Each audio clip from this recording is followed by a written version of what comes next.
Welcome back to week 5 when we're talking about response and adaptation to disability.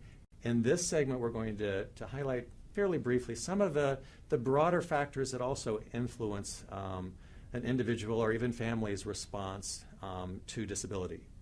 One of the things, and this goes across a lot of issues in the world, is financial status. The reality of the situation is that many people who have disabilities are in poverty. There's a much higher rate of poverty among people with disabilities than without. If you are one of the lucky people who have lots of resources, lots of financial backing, you've got access to good education, good health care, a number of other things that contribute to well-being and quality of life. Another issue has to do with pre-existing health status and even personality, our way of looking at the world. Coming into, if you acquire a disability, what was your health status prior to that? Were you generally healthy? Do you have a lot of resources? Or were you already someone who's a little more frail? As we think about disability over the lifespan, one's adaptation to disability can vary based upon how it changes over your lifespan and impacts your body in different ways. Gender is another way in which disability can be, or the adaptation to it can be different. From the standpoint of, again, it's a discrimination issue. It's an issue, if we talk about this as a race issue as well.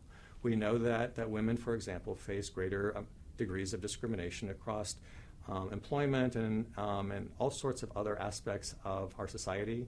We know that individuals of color, when we think of, quote, minority issues, those individuals face a number of additional barriers that relate not to anything other than race or gender.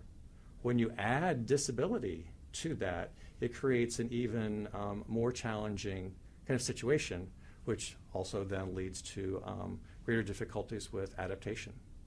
More challenges make it more difficult.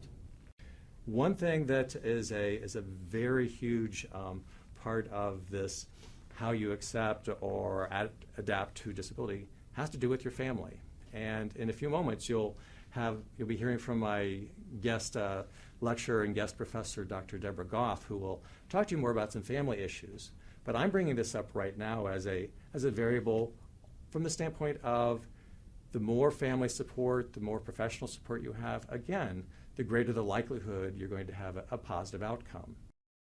Most of this segment and the rest of today's lesson will be led by Dr. Deborah Goff, who's a professor at Northern Illinois University. But before we get into that, there is a topic that I want to talk about that's it's a difficult one to talk about at some level. Because as we're thinking about where we're going for the rest of this discussion and talking about how people adapt to respond to disability, the focus will be on families, the focus will be on individuals, but certainly part of the focus has to do with an issue of awareness. And I mention this because as you've heard me talk throughout the various lessons, I have a brother named David, and David is, again, he's a little less than 2 years older than I am. He's deaf, he's multiply disabled. Our dad died when I was 16, and I've been David's guardian for a good portion of my adult life. David needs supports. On the other hand, David is one of the friendliest, most reliable, has a tremendous work ethic. From his point of view, his perspective in life, he's a very happy guy. He's good with the way things are, even though at this point in life, he lives in a group home that has a fair amount of supervision. He's got a routine, activities, friends. He's good to go. For him, the issue of response or adaptation to disability was never an issue. To provide an additional perspective on this issue, I would like you to hear what Becca has to say about both students she teaches and her sister. As a teacher, I have 7 students, and I have a very big variety of ability levels, and I have a few that are just happy in their own worlds, and I don't even really mean their own world like they're just so out of it, but just doing whatever they feel like doing. And then I've got another handful of students who are a lot more like Rachel, and I can see just in the day at school, the students whose anxiety levels are extreme are those that are on grade level with their schoolwork, or they have a strong awareness of the world around them.